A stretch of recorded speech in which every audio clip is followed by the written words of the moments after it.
മദർസയിൽ 6ാം class വരെ പോയ ഒരാളാണ്. പക്ഷെ മദർസയിൽ എന്നെ പഠിപ്പിച്ച കുറെ കാര്യങ്ങളുണ്ട്. അതൊക്കെ ഇപ്പൊ എനിക്ക് ആലോചിക്കുമ്പോ ദേഷ്യമൊക്കെ വരും. അപ്പോ അത് തിരിച്ചറിവുകളാണ്. ഓരോ സിറ്റുവേഷൻ, ഓരോ സ്റ്റേജിൽ നമ്മള് ലോകം കാണുക എന്ന് പറയില്ല, നമ്മളിങ്ങനെ ഓരോന്ന് കാണുക, അറിയുക, ഓരോ ആൾക്കാരോട് സംസാരിക്കുമ്പോഴാണ് നമുക്ക് കൂടുതൽ കാര്യങ്ങൾ മനസ്സിലാവുന്നത്. 4 ആളുകളെ കാണുമ്പോൾ ഒന്ന് വൈറലാകാൻ വേണ്ടിയിട്ട്, അല്ലെങ്കിൽ ആരൊക്കെയോ തൃപ്തിപ്പെടുത്താൻ വേണ്ടിയിട്ട് ഇതുപോലെയുള്ള കല്ല് വെച്ചല്ല കരിങ്കല്ല് വെച്ച നുണ പറയുമ്പോൾ ഒന്ന് ആലോചിക്കുന്നത് നല്ലതാണ്. ചുറ്റുവട്ടത്തുള്ള ആളുകളും മദ്രസയിലൊക്കെ പോയവരാണ്, പഠിച്ചവരാണ് എന്നൊക്കെ. ഇനി എന്താണ് മദ്രസയിൽ പഠിപ്പിക്കുന്നത്? വ്യഭിചരിക്കാൻ പാടില്ല, കള്ള് കുടിക്കാൻ പാടില്ല. അതായത് ഈ ലിവിങ് ടുഗദറിൻ്റെ പരിപാടിയൊക്കെ ഉണ്ടല്ലോ, അതൊന്നും ഇവിടെ നടക്കൂല.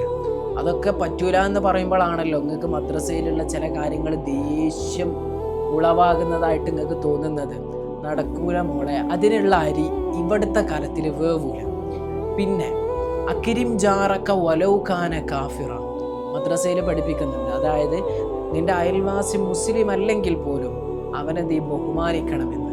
തീർന്നില്ല, നിന്റെ അയൽവാസി പട്ടിണി കിടക്കുകയാണെങ്കിൽ വയറ് നിറച്ച് നീ ഭക്ഷണം കഴിക്കുന്നുണ്ടെങ്കിൽ എന്നിൽപ്പെട്ടവനല്ല നീ എന്ന് അല്ലാഹുവിൻ്റെ റസൂൽ പറഞ്ഞതായിട്ട് മദ്രസയിൽ പഠിപ്പിക്കുന്നുണ്ട്. ഇനിയും ഒരുപാട് കാര്യങ്ങളുണ്ട് ഈ വീഡിയോയിൽ ഉൾപ്പെടുത്താൻ പറ്റാത്തത് കൊണ്ടാണ്. ഞാൻ ഈ പറഞ്ഞ ചില കാര്യങ്ങളുണ്ടല്ലോ, ഇത് കേട്ടിട്ടാണോ മോളെ നിനക്ക് ദേഷ്യം വന്നത്?